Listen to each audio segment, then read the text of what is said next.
Shalom and good morning everyone. పరిశుద్ధులందరికీ ఉదయకాల వందనములు. వరుసగా ప్రార్థనలు అవుతున్నాయి కదా. సబ్బాతు, మొన్న సాయంకాలము, నిన్న పగలు, ఈరోజు సాయంకాలం కూడా నెల పొడుపుకు మీరు సిద్ధపడుతున్నారు. మనకు నెల ఆరంభ దినము ఈ సాయంకాలము. కృపావాక్యము చూసుకుందాము. ఈ దిన వాక్యము ప్రకటన గ్రంథము 3వ అధ్యాయము 9వ వచనము. యూదులు కాకయే తాము యూదులమని అబద్ధమాడు సాతాను సమాజము వారిని రప్పించెదను.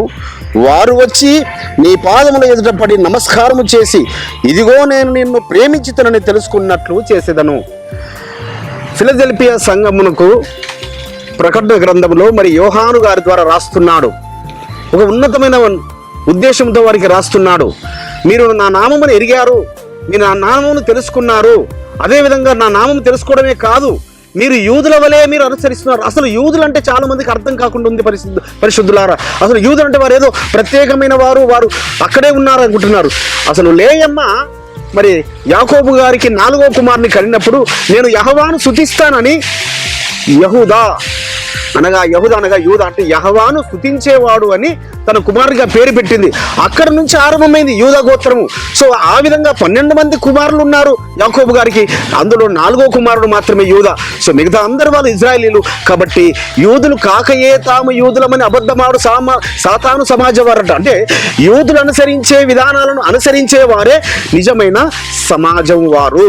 వారు అనుసరించని వారిని, అనగా ఆ సబ్బాతు తెలియక, ఆ నెల ఆరంభ దినము తెలియక, పరిశుద్ధ పండుగలేంటో తెలియక, ధర్మశాస్త్ర గ్రంథము ఏంటో తెలియక, మరి ఒకే ఒకటి మారింది పరిశుద్ధులారా, రక్తము మారింది. యెహోవా మెస్సీయ రక్తములో ఎవరైతే కడగబడుతున్నారో వారు నూతన నిబంధనలో ఉన్నారు. వారు ఆ యూదుల వలనే, ఎందుకనగా రక్షణ యూదుల నుంచి వచ్చింది. మన మెస్సయ్య యూదుల నుంచి వచ్చాడు. మళ్ళీ ఆ యూదా దేశమునకి ఆయన రెండవసారి రాబోతున్నాడు. ఆ ఒలివ కొండ మీదకి రాబోతున్నాడు. యెరూషలేము ఎదుట ఉన్న మనమందరం అక్కడికి వెళ్ళబోతున్నాము. ఆ సియోను పాటలు పాడుచు సంతోషముగా సియోను వెళుదాము కదా. కాబట్టి యూదుల వలె మనం అనుసరించినప్పుడు, ఆయన నామమును మనం ప్రేమించి ఆయన నామమును ప్రకటించినప్పుడు, ఆ యొక్క పరిశుద్ధ గ్రంథంలో ఉన్న శ్రేష్టమైనవి అన్ని మనం అనుసరించినప్పుడు మనము యూదా సమాజంగా ఎంచబడతాము. మరి అనేకులను తీసుకొచ్చి మన పాదాల చెంతకు నడిపిస్తాడట. ఆ ఫిలదెల్ఫియా సంఘంతో మాట్లాడుతున్నాడు. ఈరోజు నీతో నాతో మాట్లాడుతున్నాడు. బిడ్డ, మన యొద్దకు అనేకులు నడిపిస్తాడట. మనం ఆయన నామమును ప్రేమిస్తున్న దాన్ని బట్టి, ఆయన నామమును స్మరించుకుంటున్న దాన్ని బట్టి, ఆయన నామమును నొసమే ముద్రించుకున్న దాన్ని బట్టి ఆయన మనను ఒక ఉన్నతమైన స్థానంలో నిలబెడతానని వాగ్దానం ఇస్తున్నాడు. అట్టి కృప పరమ తండ్రి మనందరికీ అనుగ్రహించును గాక. ప్రార్థన చేసుకుందాం.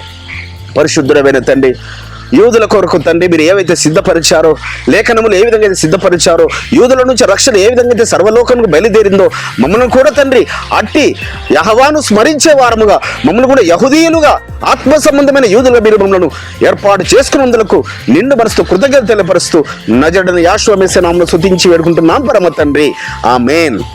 మన పరలోకపు తండ్రియు, మన రక్షకుడును, విమోచకుడు నజరేయుడైన యెహోవా మెస్సీయ వారి దివ్య సముఖము నుంచి మీకును, మీ కుటుంబములకును, మీ వంశములకును శాంతి, సమాధానము, కృపయు మెండుగా కలుగునుగాక. ఆమేన్.